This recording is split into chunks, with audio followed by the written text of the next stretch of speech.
You are Locked On Cougs, your daily podcast on the Houston Cougars, part of the Locked On Podcast Network, your team every day. Park Ranger, the Locked On Coogs here, talking about Houston beating Butler 79-51 over the weekend, and trying to figure out what all happened in this game to make Houston look so much better than they had looked so far. And I want to talk some about how the offense second half was predicated on second half star LJ Cryer showing up. He had 18 of his 20 points in the second half, and I want to stress that he did get shots up in the first half. It wasn't like he was on the bench of foul trouble or something like that.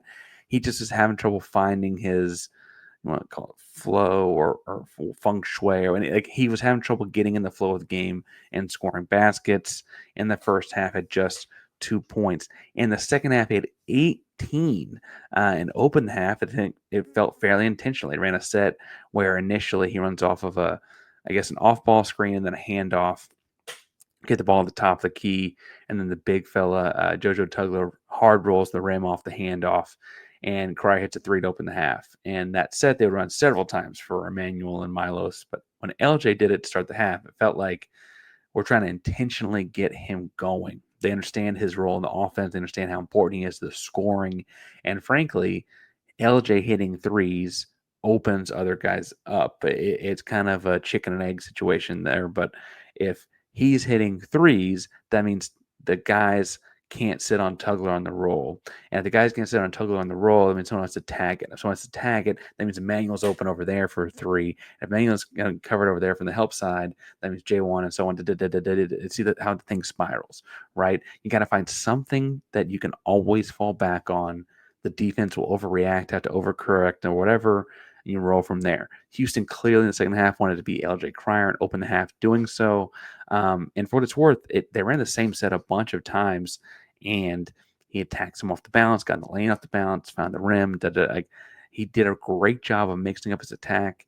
My favorite basket, though, might have been there was one time he attacked the rim, and he missed.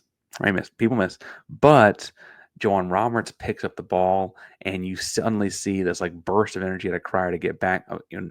We actually would run sets and call it the Curry cut, right? We cut from the rim, back out to 3-point line with your shoulder square the rim the whole time, ready to catch and shoot the three.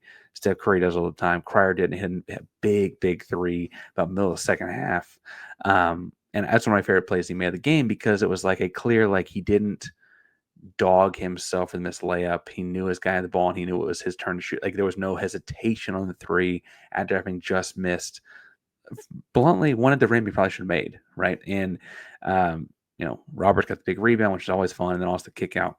Roberts finished this game with 12 rebounds, and obviously you could pick and choose which is better, which or whatever.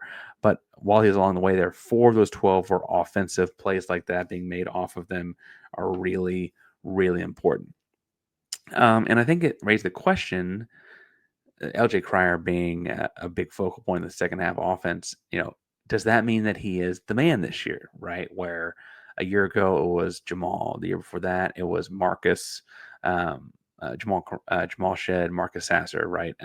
I feel like a lot of people assume that as the scoring leader, it's going to be LJ, and also I think people assume that whoever the man is, the head of the snake, the point of attack, whatever, that it has to be a point guard, because the way the point guard role works, right? Or certainly if it's a guard, then it has to be a point guard. And I think that assumption's not really fair. I think also a lot of people assume that the person that has the ball in their hands the most is just the point guard, and I also know that to be unfair. That's not how things work. And I even watching how well he shot the ball in the second half, I think that honestly, the man of this team is going to be a Jojo or a Terrance Arceneaux, right? Jojo Tugler or Terrance Arceneaux.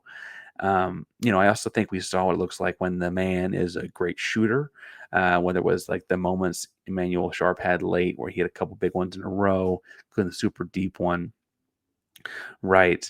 But I feel like Cryer can be an effective elite scorer without necessarily having to fall back and also be that other guy.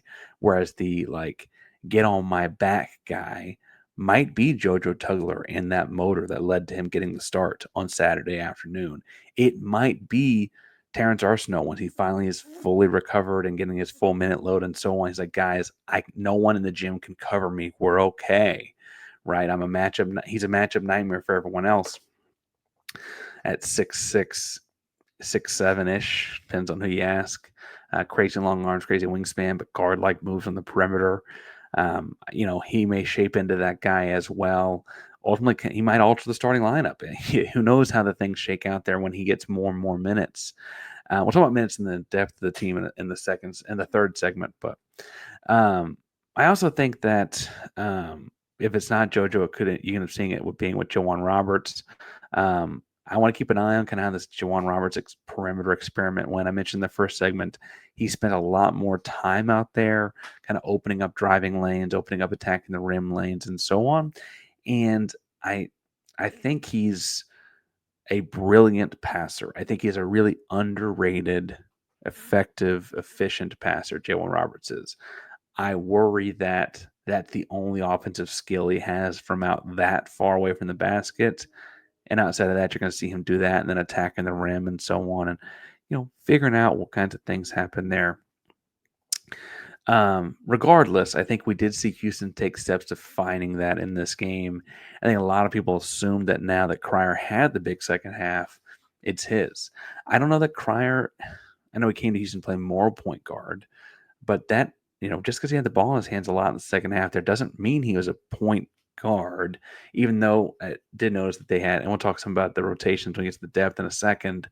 They did have a lot of lineups out there with LJ Cryer on the floor and Miles Suzon not. And so what are they going to do with bringing the ball up in those kind of roles? Call me a Terrance Arceneaux guy, I guess. I think it's his to have when he wants it.